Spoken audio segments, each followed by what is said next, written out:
Do you want to know the secret to getting hired or the blind spot that may get you fired? Well, stick around because we are going to be talking about type 7s at work. And the good news is I've done the research for you, so you don't have to.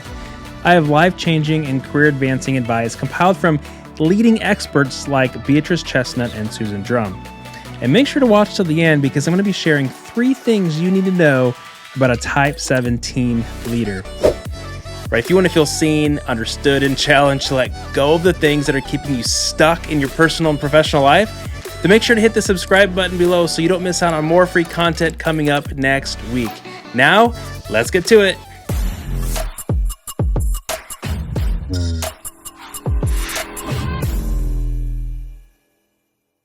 A 7 superpower is helping their organization envision future opportunities. Right? They make sure that fun is a team norm. It's true. They will make sure that the organization they work for is not boring. If it is, they won't be there for very long. 7s build a positive team and company culture. They might not get paid more money for doing this, but they create culture better than any other Enneagram type, I think. They often lead the team in celebrating successes, which is so helpful to build a team that feels like they are winning and a team that boosts everyone else's self-esteem. Right? They are aware of how the company culture feels to employees and new hires and will work at making sure the company is a place everyone wants to be at. 7s are fast learners. They typically pick up a new skill, a new instrument, a new trade, a new language, and just process faster than other employees. Right? This, combined with their people skills, amazing people skills, make them very hireable to companies. 7s are also good at thinking quickly on their feet. There's nobody better at winging it than a type 7. They have faster processors, like I said, than the rest of us, and are good at communicating what they're thinking on the fly. But they can also use this superpower to BS us. Am I wrong, 7s? All right. Because of their fast processors and creative mind, they come up with so many good ideas. If you need help brainstorming something, go get your type 7 coworker because they are imaginative and creative planners. They are very innovative and forward-thinking. 7s don't think outside the box. They live outside the box, as I say. So don't expect them to act like all the other coworkers in the office.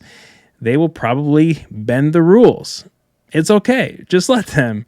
They also beat to a different drum and don't want to do your steps 1, 2, and 3 in linear order, but rather like to do 1, 6, 3, 8, 10. Right? 7s don't like to micromanage you or be micromanaged. Right? But remember, it's the outcomes that matter, not whether or not the 7 followed your exact steps.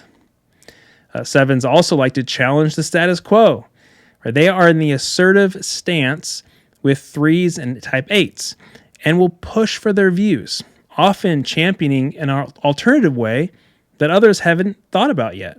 They also don't like it when you limit them or take away their options.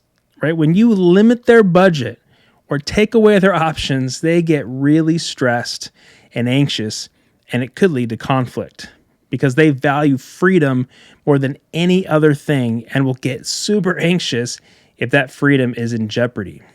Hey, by the way, I want to say as we go along here, if any of these points describe you to a T7s, make sure to let me know in the comments below, okay? All right, let's keep going. 7s are more big picture thinkers than detail oriented.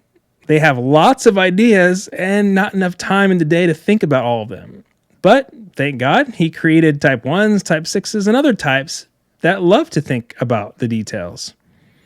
7s have a hard time staying in one role or at one company.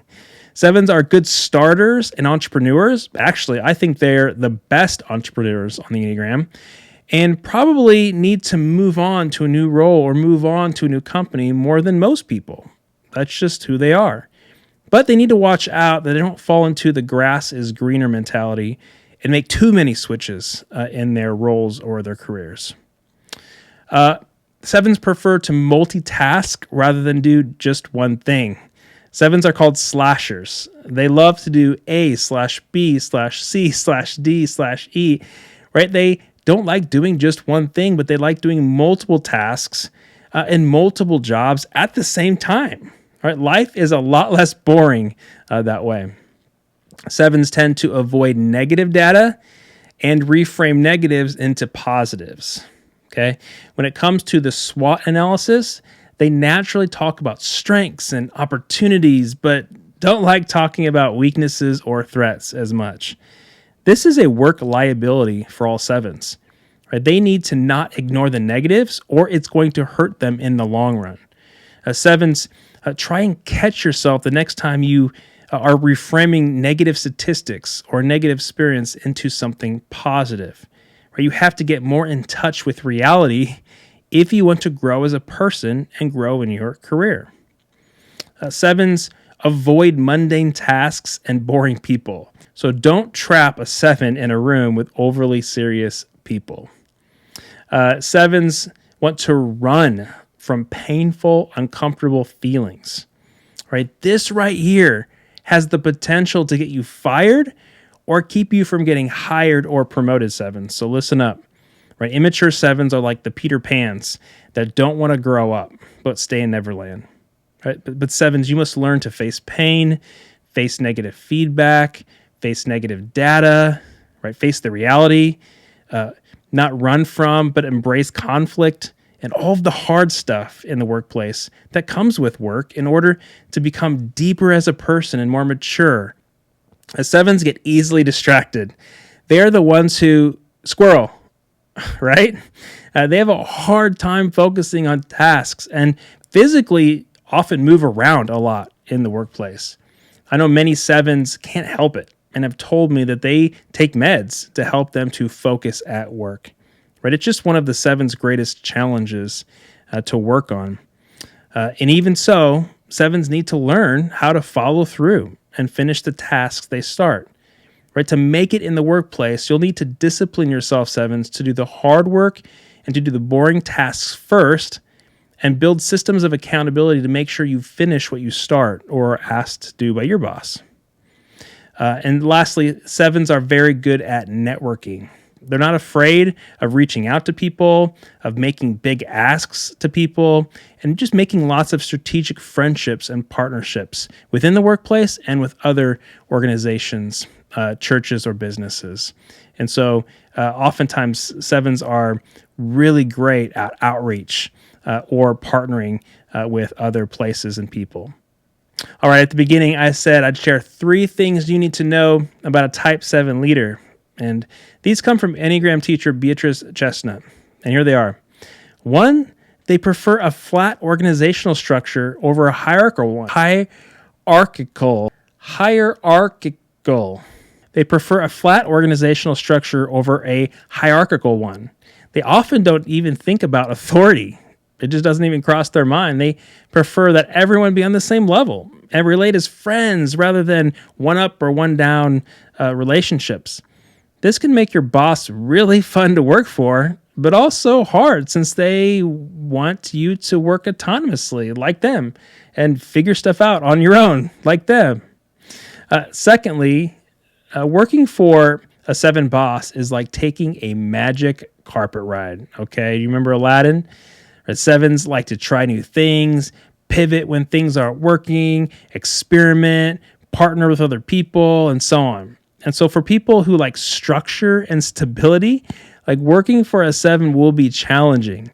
But if they're healthy, the carpet ride will feel really fun and you'll enjoy going to work every day. But when your 7 boss is unhealthy, the carpet will lose its magic and it'll feel like you're getting drug around. Thirdly, 7s don't like negative thinking. We talked a little bit about this. This means that it's going to be easy for them to dismiss you if you come to them with warnings or negative data. If you sense this happening, just remind them that you're trying to protect them and protect the team.